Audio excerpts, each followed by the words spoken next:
जय हिंद दोस्तों, स्वागत है आपका एक बार फिर GK and current affairs by CK sir में। दोस्तों, बिहार में जो जमीन स्पेशल सर्वे का काम चल रहा है उसमें जो है हुकुमनामा की अगर कोई जमीन है तो उस जमीन का खाता किसके नाम से खुलेगा भाई, है ना सोचने वाली बात। लेकिन सबसे पहले मैं आप लोग को बता दूं कि देखिए हुकुमनामा आखिर होता क्या है। आप सोच रहे होंगे ना कि आखिर हुकुमनामा क्या है भाई। तो देखिए हुकुमनामा वो चीज है जब हमारा देश गुलाम था, जब यहाँ अंग्रेजों का शासन था, तब जो है वह एक कागज देते थे। जैसे आज के जमाने में जो कोई जो है जमीन बंदोबस्त किया जाता है तो एक कागज तैयार किया जाता है और सरकार के तरफ से अगर जो है आपका सरकारी भूमि को बंदोबस्त किया जाता है किसी रैयत के नाम से तो उसको जो है बोलते हैं कि बंदोबस्त का पर्चा काट दिया गया।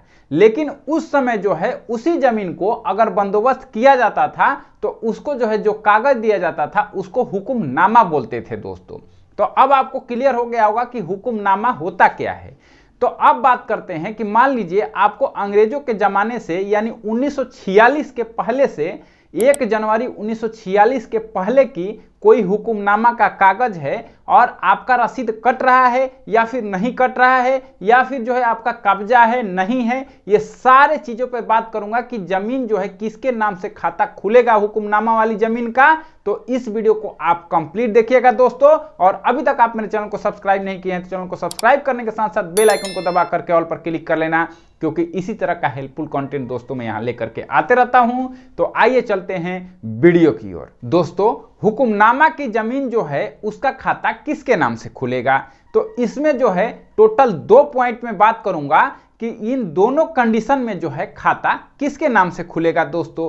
तो बात करते हैं सबसे पहले पॉइंट नंबर 1 की। तो देखिए पॉइंट नंबर 1 यह है दोस्तों कि यदि भूतपूर्व मध्यवर्ती द्वारा सादा हुकुमनामा तथा रिटर्न में रैयत का नाम दिया गया है और हुकुमनामा दिनांक 1 जनवरी 1946 के पहले का है और सरकारी लगान रसीद जमींदारी उन्मूलन के वर्ष से कट रही है, तो उक्त भूमि को रैयती मानकर या फिर उत्तराधिकारी को रैयती मानकर सर्वेक्षण क्रम में खेसरा पंजी का निर्धारण किया जाएगा कि नहीं किया जाएगा। है नहीं यह प्रश्न कि मान लीजिए आपके पास कोई कागज है, कागज जो है या तो सादा है या रिटर्न में जो है रैयत का नाम लिखा हुआ है, तो उसके नाम या उसके उत्तराधिकारी के नाम से जो है खाता इसमें खोला जाएगा कि नहीं खोला जाएगा।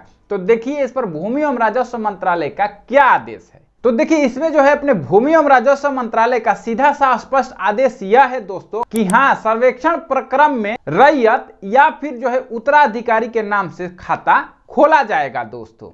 अब आप सोच रहे होंगे कि आखिर यह कौन से नियम के अनुसार है भाई। तो देखिए मैं नियम भी बताता हूं, जो भूमि एवं राजस्व मंत्रालय ने नियम को रेफरेंस दिया है वही मैं बता रहा हूं, अपने मन से नहीं बता रहा हूं। तो देखिए उन्होंने क्या रेफरेंस दिया है, तो उन्होंने ये रेफरेंस दिया है कि राजस्व एवं भूमि सुधार विभाग का पत्रांक 925 दिनांक 11 नवंबर 2014 है दोस्तों। तो आप इस पत्रांक और दिनांक के साथ जो लेटर जो उन्होंने निर्गत किया है वह जा करके आप पढ़ सकते हैं दोस्तों।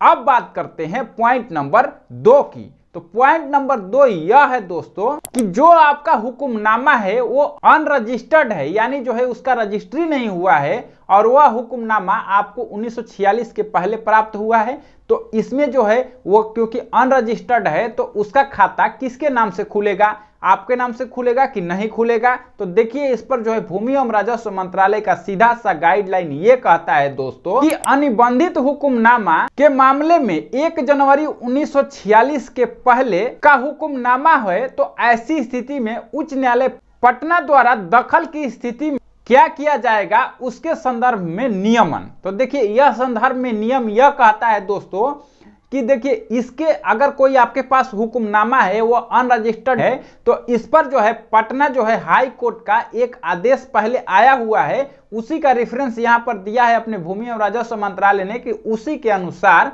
इस पर फैसला लिया जाएगा दोस्तों। तो अब आप सोच रहे होंगे कि आखिर यह पटना हाई कोर्ट ने क्या आदेश दिया है भाई अनरजिस्टर्ड हुकुमनामा। तो देखिए जो है पटना हाई कोर्ट का जो आदेश है वो मैं आप लोग को बताता हूं दोस्तों।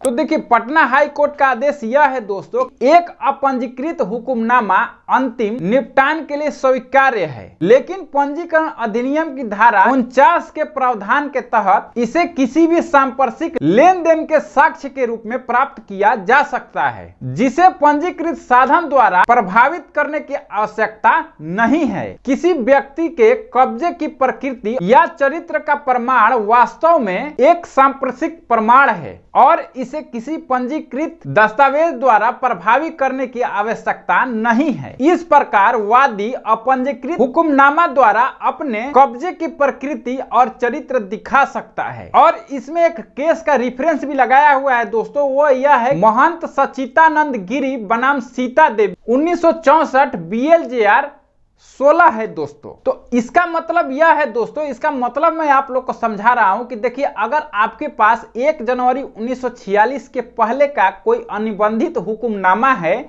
तो वही आपका जो है कागज फाइनल है और उसके आधार पर जो है आपका कब्जा देखा जाएगा। उसके अनुसार जो है उस जमीन का आपके नाम पे, यानी जो उसके ओरिजिनल जो जिनको कागज काटा गया था हुक्मनामा 1 जनवरी 1946 से पहले, उनके नाम पर जो है इसका खाता खोल दिया जाएगा दोस्तों।